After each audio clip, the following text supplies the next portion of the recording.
नेरकर जी का सवाल ये है, ट्रेडिंग के लिए लेवल कैसे प्रेडिक्ट करें, मार्केट कहाँ तक जाएगा और क्या यूज करें, price action, smart money concept, inner circle trading जैसे कॉन्सेप्ट में क्या यूज कर सकते हैं। तो नेरकर जी, लेवल प्रेडिक्ट करने के लिए हमारे पास में हजारों तरीके, हजारों टूल्स हैं। असली बात यह है कि आपको कौन सा तरीका सूट करता है, कौन सा कॉन्सेप्ट या कौन सा लेवल आपको सूट करता है, आपने उस पर कितना फोकस किया है, कितना काम किया है। अगर आप लगातार साल 2 साल काम करते हैं और उसमें आपका एक जजमेंट आता है कि यार 10 में से 7-8 बार काम करता, 2-3 बार गलत हो रहा है, इट मीन वो कॉन्सेप्ट या फिर कि वो लेवल आपके लिए परफेक्ट वर्क कर रहा है। किसी भी कॉन्सेप्ट में या किसी भी लेवल में आप 100% की गारंटी नहीं निकाल सकते। मान लीजिए हम सपोर्ट रेजिस्टेंट कॉन्सेप्ट को ले लेते हैं। अब आपके सामने यहाँ पे जो निफ्टी का चार्ट है, अगर आप इसको देखोगे, हाई पॉइंट से प्राइस लगातार नीचे गिरते जा रहा है, और गिरते गिरते ये बीच में जो भी स्विंग हाई लो बने हैं उनको कनेक्ट करते हुए हमने एक लाइन ड्रॉ करा, ऊपर की तरफ भी और हमने नीचे की तरफ भी मार्क किया।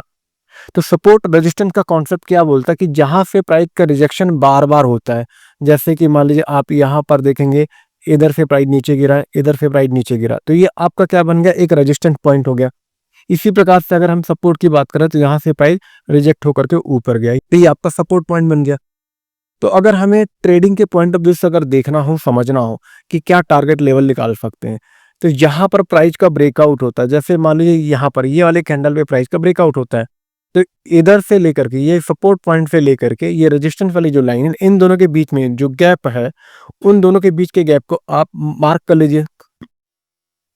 ये मैंने गैप को मेजर कर लिया। मेजर करने के बाद में जहां पर ब्रेकआउट होता है उस जगह पे मैंने पेस्ट कर दिया। तो अब मुझे पता चल गया कि यार ये मेरे ट्रेडिंग के लिए एक टारगेट आ गया, टारगेट लेवल निकल गया है। ठीक इसी तरह से अगर मैं स्विंग ट्रेडिंग करता हूं या फिर कि इन्वेस्टमेंट करता हूं, तो यहाँ फॉलिंग वेज की शुरुआत होती है। मतलब अभी ये आपके सामने ये एक सपोर्ट रेजिस्टेंस लगा तो है, लेकिन अगर आप इसके दूसरे नजरिए से देखेंगे तो ये आपको एक फॉलिंग वेज बनता हुआ नजर आ रहा है। तो जहां से फॉलिंग वेज की शुरुआत होती है, उन दोनों के बीच का गैप आप मार्क कर लीजिए। मैंने इस चीज को मार्क किया, तो यहाँ से मार्क करने के बाद में ब्रेकआउट वाली जगह पे मैं कॉपी पेस्ट कर देता हूँ, तो ये मेरा टारगेट निकल के यहाँ पर आ गया। तो कुछ दिन पहले आपको वीडियो के माध्यम से या फिर कि इमेज के माध्यम से पोस्ट किया गया था, तो वहां पर आपको टारगेट लेवल कुछ ऐसा ही बताया गया था कि इस एरिया के आजू बाजू आपका टारगेट बन सकता है। तो इसी प्रकार से अगर हम दूसरे कॉन्सेप्ट की बात करें, मान लीजिए कुछ लोगों को कैंडल का डेली कैंडल का हाई लो प्राइस मार्क करना अच्छा लगता है, तो कुछ लोगों को वीकली कैंडल का हाई लो प्राइस मार्क करना अच्छा लगता है। मान लीजिए अगर मैं इंट्राडे ट्रेडिंग करना चाहता हूं, तो डेली कैंडल का हाई लो प्राइस मार्क कर देता हूं यहाँ पर, या फिर कि स्कैल्पिंग करना चाहता हूं, तो इस जगह पे आपने हाई प्राइस को मार्क कर दिया है। ये आज वाला कैंडल का हाई और आज वाले कैंडल का लो प्राइस मार्क कर दिया।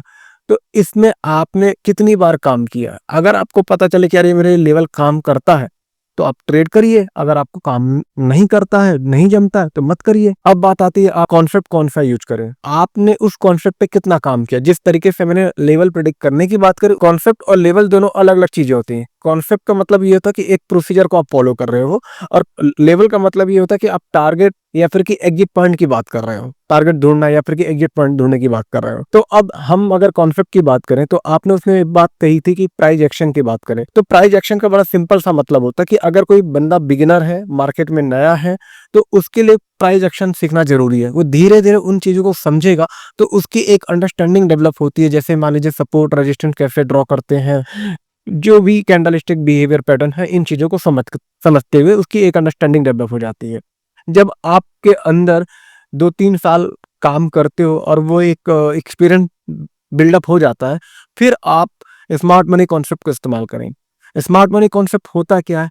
सिंपल सी भाषा में अगर अपन बात करें, जो भी स्विंग हाई लो प्राइस होते हैं, जैसे मान लीजिए यहाँ पर ये वाला पॉइंट जो है, ये आपका स्विंग लो पॉइंट है, ये वाला आपका स्विंग लो है, और ये वाला आपका स्विंग हाई है।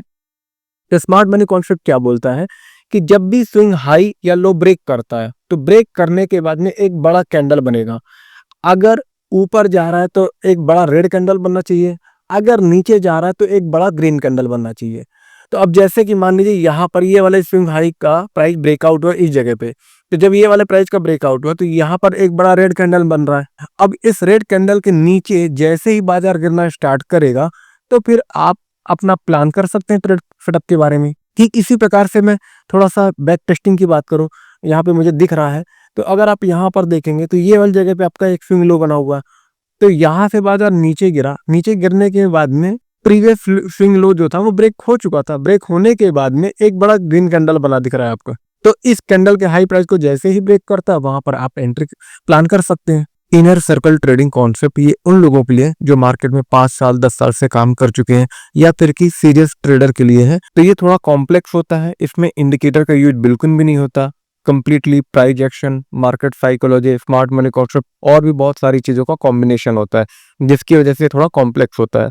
इसमें पेशेंस और डिसिप्लिन की बहुत रिक्वायरमेंट होती है। अब बात आती है समरी कंक्लूड करने के बारे में। तो मेरी आपसे एक ही रिक्वेस्ट है कि आप प्राइस एक्शन पे फोकस करें। क्यों? क्योंकि अभी आप बिगिनर या इंटरमीडिएट लेवल पर हैं, तो 2-3 साल जब आप काम करेंगे तो आपके अंदर इंप्रूवमेंट आएगा और आपके प्रिडिक्शन, आपके लेवल सही निकलने लगेंगे। अब मैं वीडियो को वाइंड अप कर रहा हूँ। अगर वीडियो आपको अच्छा लगे तो लाइक करना, नहीं लगे तो डिसलाइक करना, ताकि मैं और इम्प्रूव कर सकूं। और गूगल फॉर्म का लिंक भी दिया हुआ है, तो आपके जो भी डाउट्स हैं उसमें लिख करके शेयर कर दीजिए, तो मैं अगला वीडियो उस टॉपिक पे लेके आऊंगा।